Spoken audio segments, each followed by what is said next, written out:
Ini bersihkannya memang harus pakai jeruk nipis nih. Kalau namanya menghilangkan karat itu memang ya asam lah ya, kandungan asam yang paling bagus nih. Selain jeruk nipis tuh ya kalau keris ya pada umumnya itu kita pakai juga kadang dari larutan mengkudu atau air kelapa hijau. Tapi yang pasti untuk keris itu yang paling wajib ya ini jeruk pecel ya, jeruk nipis. Jeruk nipis ya. Ya, Untuk menghilangkan karat ya. ya, untuk menghilangkan karat. Jadi dilihat juga masa gede sejauh mana kotornya keris itu. Kalau dia memang sangat kotor, mungkin kita perlukan itu tadi larutan dari buah mengkudu dan kelapa hijau tadi. Oh, direndam. Tapi kalau mungkin seperti ini kan dia tidak terlalu kotor, mungkin cukup kita bersihkan saja dengan pecel ini sudah cukup sih. Jeruk nipis ini ya. Iya. Yang penting ya dalam mencuci keris ini kan ada dua proses. Yang pertama dia disebutkan memutihkan. Memutihkan. Baru yang kedua itu sebetulnya menghitamkan kembali atau dibilang mewarangi. Nah, jadi warangi itu dengan warangan dibilang. Dengan bahan warangan. Jadi sebenarnya seperti racun keris lah dibilang gitu. Tapi fungsi sebenarnya dari warangan itu adalah memunculkan pamor. Nah, kalau dulu sih memang selain memunculkan pamor, fungsi dari warangan itu ya memang untuk membuat keris itu beracun. Karena kalau orang punya keris ini mas, kalau dulunya ya nggak pernah cerita nusuk gitu, nggak repot gitu kalau tempur. Dia cukup tegares, dia sedikit saja itu sudah fatal. Gitu. Itulah istimewanya dari keris tadi itu.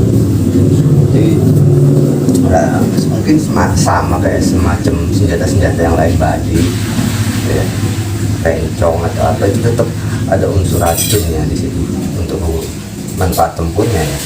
Jadi kalau udah dibersihkan jeruk nipis ini, apa racunnya hilang ini? Ya, jadi di dalam diwarangi tadi itu kan, jadi ada ininya lah, ibarat kata berapa lamanya gitu, expirednya. Nah, kalau dibiarkan terlalu lama, maka warangan itu dapat berubah juga menjadi karat yang dapat memakan bilah keris tadi itu. Makanya setiap tahun gitu, umumnya kan dikenal tuh di bulan Suro atau Muharram ya. Nah, keris-keris itu pada dijamas, seperti itu. Oh gitu ya. Ini keris ini apa? Kira-kira kalau untuk penyucian ya, itu butuh waktu berapa lama itu? Tergantung mas, tergantung dari kotor atau tidaknya gitu. Kita lihat bilahnya ini sampai sejauh mana karatnya, kotornya gitu. Jadi kalau dia memang sudah terlalu kotor, ya mungkin kita perlu proses waktu sampai semingguan gitu ya. Lama juga ya? Ya, semingguan. Itu apabila karatnya sudah terlalu tebal. Karena begini mas, kita kan di dalam pencucian ini juga nggak bisa menggunakan alat-alat lain. Kalau pribadi saya lebih milih yang alami, non kimia. Karena apa? Karena saya takut menghilangkan nilai historisnya dari keris ini. Dalam arti kata bilah dan pamor ya. Gitu ya? Nah, itu bagian-bagian keris itu kan. Nah, jadi kalau pakai kimia, saya khawatirnya bilahnya tergerus dan pamornya juga hilang. Sehingga keasliannya tadi itu pudar gitu. Tapi ada juga kalau yang punya keris itu ingin butuh waktu 3 hari, 4 hari, apa masih mau diterima juga seperti itu? Kita bisa jelaskan dulu prosesnya itu tidak seperti yang mereka bayangkan gitu ya. Karena mungkin awalnya mereka pikir hanya sekedar gosok-gosok gitu ya. Nah, mereka kan nggak paham tuh apa nilai-nilai historis yang harus dijaga dari keris ini gitu. Nah, kita terangin. Nah, umpamanya kalau memang butuh sekali cepat, saya lebih memilih memakai media ini, tahu nggak stip pulpen? Stip pulpen yang abu-abu dulu. Nah, itu dikawankan dengan asam, digosok. Nah, itu lebih safety, lebih aman ya. Dia tidak makan bilah, tidak merusak bilah. Nah, seperti itu. Jadi kalau untuk pencucian biasa setahun sekali. Umumnya ya. Sekali. Jadi salah satu pencucian ini kalau keris yang punya power tinggi gitu lah. Apa memang pakai syarat-syarat khusus dia? Oh, dalam arti kata itu keris bertuah gitu kan. Keris bertuah itu ya. Kalau keris bertuah sih iya memang ada, yang paling pasti kan ritual khususnya Mas. Ya kita kan harus berbicara kepada makhluk Allah yang ada di dalamnya kan gitu kan ya, yang tak kasat mata tadi.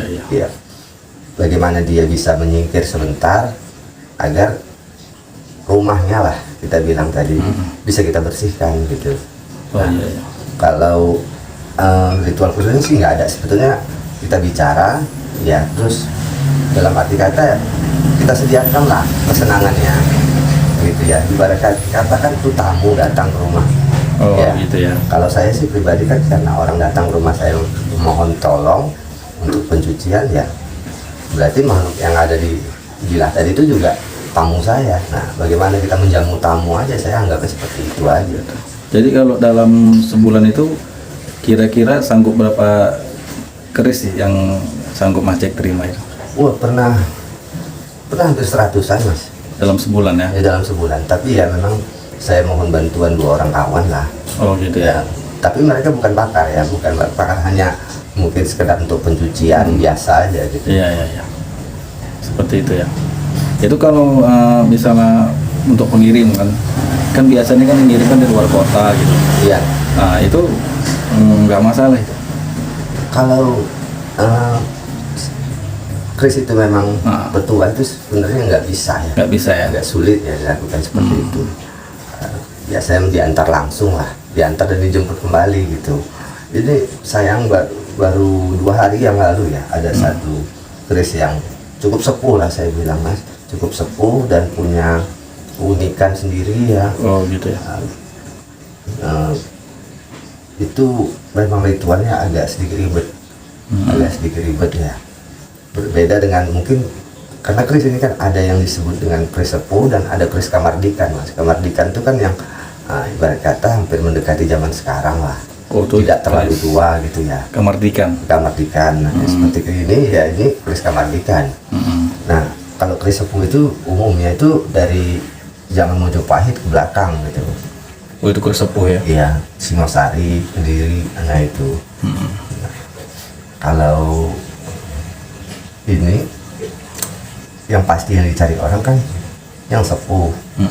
Nah, kalau yang paham filosofi kerisnya, tapi kalau sekedar mengejar nilai seni dari keris tadi itu keindahan ya, mungkin acuannya pasti ke keris kamardikan, karena keris kamardikan sekarang ini luar biasa Mas.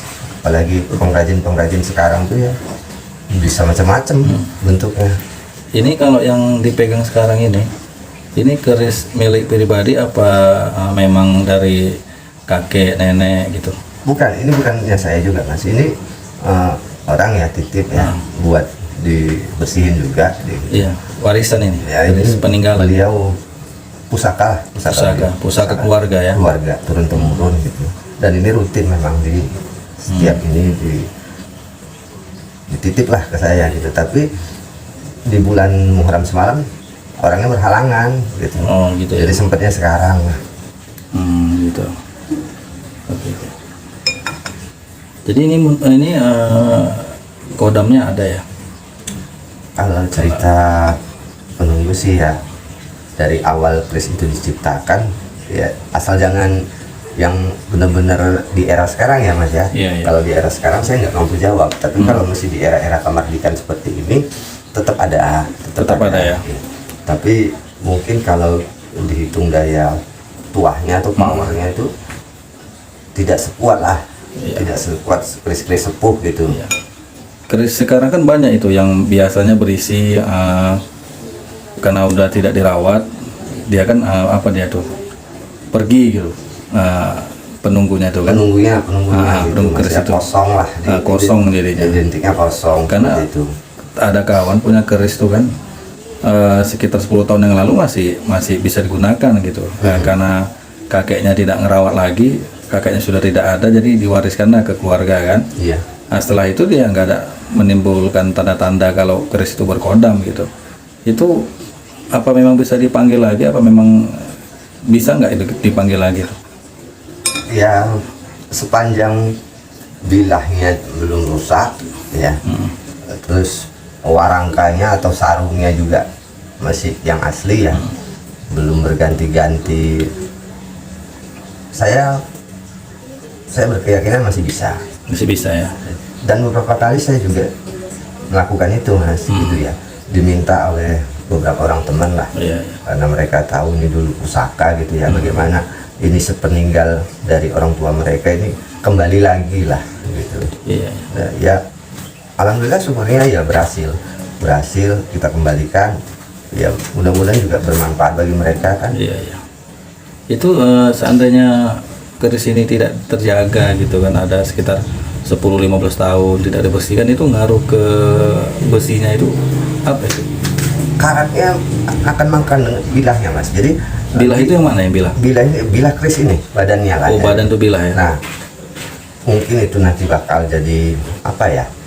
Kayak patah Oh, gitu atau ya. coel lah Iya, iya. ujungnya gitu kan. Yang pasti keris itu dibilang cacat lah karena tidak sempurna lagi gitu. Lain hal kalau itu besi menua ya Mas. Menua tadi yang mungkin tadi gede, akhirnya menipis atau mengecil tapi tidak ada kerusakan gitu. Oh, iya, iya. Nah itu gerus usia lah. Gerus usia itu pastinya wajar, nggak akan ada ini ya, nggak bisa kita salahin gitu. Oke. Jadi kan keris itu kan bermacam-macam tuh, Mas Jack. Iya. Apa kodamnya juga bermacam-macam? Apa sama gitu? Maksudnya kodam keris ini dengan Keris yang lain gitu? keris yang lain atau Iya. pusaka yang lain? Ya bisa jadi keris sama pusaka lain beda-beda ya. Jadi gini Mas, ada keunikan sendiri dari kodam ya atau penunggu keris. Ini pribadi saya dan mungkin juga para pakar keris ini sependapat dengan saya gitu ya. Berbeda dengan mungkin kodam-kodam penghuni mustika lah atau benda-benda pusaka yang lain non keris ya atau gaman ya dibilang di Jawa. Karena apa? Karena gaman ini kalau dibilang penghuninya ini merupakan hasil doa dari si empu. Oh gitu. Nah kita kan tahu ini bikin keris biasanya itu makan waktu 40 sampai 120 hari gitu. Iya. Nah di dalam tirakat mereka itu mereka berdoa agar Tuhan itu mengirimkan satu karomah lah gitu, kemampuan dalam keris ini yang nantinya akan membantu hajat si pemilik. Jadi misalnya kalau dia pengennya ini, ketika aku pegang ini orang-orang akan segan sama aku dan wibawaku bertambah dan orang-orang akan patuh gitu. Nah itulah yang dimohonkan si empu tadi, agar apa gitu, agar kewibawaan gitu. Nah kesepuhan kewibawaan itu ada di dalam bilah keris ini. Doanya tadi itu yang mewujud Mas. Nah berbeda dengan mungkin mustika atau pusaka-pusaka lain ya, yang umumnya yang saya bilang itu mungkin bisa dibilang itu jin gitu. Nah saya juga sulit bilang kan kalau yang ada di dalam jin gitu. Iya, iya. Karena memang ini kan olah rasanya si empu tadi mau apa gitu. Dan kalaupun ini sekarang kebanyakan keris mungkin tidak sesuai dengan saya bilang, kemungkinan besar itu kodamnya sudah berganti, yang asli itu sudah pergi. Nah dihunilah oleh makhluk yang lain yang tadi, yang si jin atau apa itu. Padahal asalnya sih nggak begitu gitu. Nah bedanya gitu.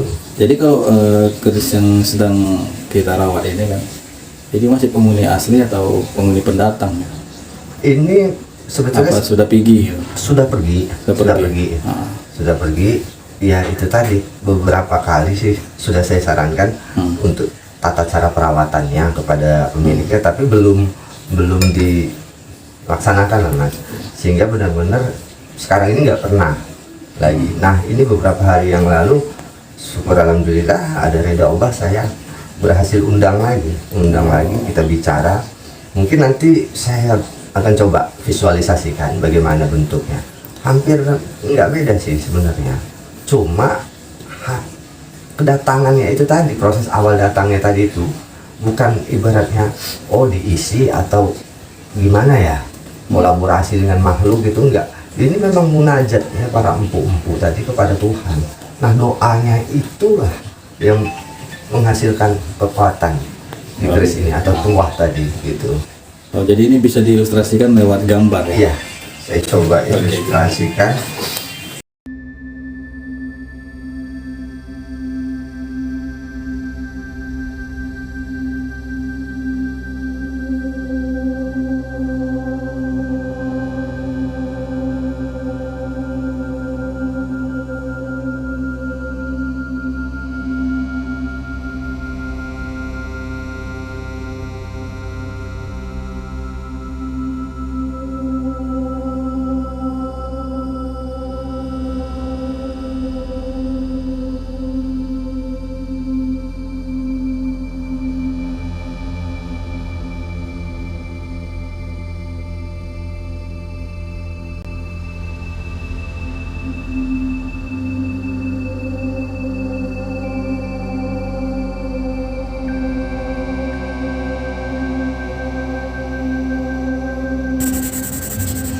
lebih seperti inilah mas.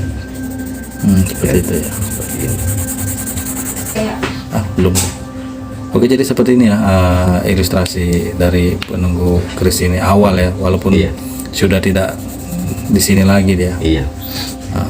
Jadi menurut pengalaman ada nggak tips-tips khusus gitu loh dalam merawat keris atau menjaga keris dari warisan atau untuk keperluan pribadi gitu?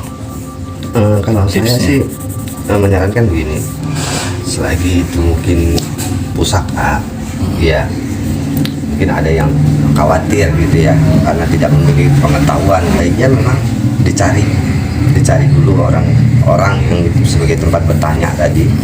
Nah, mungkin ini kan orang tuanya wafat, nggak ada ngasih pesan seperti itu, nggak ada ngasih apa ya, oh ini begini harus ngurusnya harus begini gitu kan, nggak ada. Jadi sebelum kita sudahi, ada nggak menurut pengalaman selama mencuci keris bertahun-tahun kan, ada nggak tips-tips khusus gitu dalam perawatan keris untuk keris khusus gitu? Kalau saya sih nyaranin, kalau memang belum memiliki pengetahuan, sebaiknya bertanya kepada yang ahli. Baru yang kedua ya, kalau mau mencoba untuk membersihkan sendiri, sebaiknya hindarilah yang namanya kimia ya. Ini dari pengalaman saya, karena kimia itu terkadang memang efektif untuk mempercepat waktu, tapi ternyata malah merusak ya bagian-bagian dari keris itu, terutama bilah dan pamor. Mungkin lebih kurang seperti itu aja mas. Kalau dari sisi baiknya ya seperti itu. Awal tadi saya bilang baiknya bertanya dulu kepada ahli yang memang menguasai ya, karena seseorang yang biasanya juga paham tentang kegaiban juga belum tentu paham tentang keris gitu mas, karena keris ini unik ya, benar-benar unik gitu. Nah kalau orang yang mendalami keris tadi pasti paham lah di mana sisi uniknya keris itu, punya seni yang luar biasa gitu. Makanya itu juga jadi kebanggaan ya dari Indonesia ya, sebagai apa ya, pusaka milik Indonesia lah gitu, karakteristik bangsa kita juga lah gitu.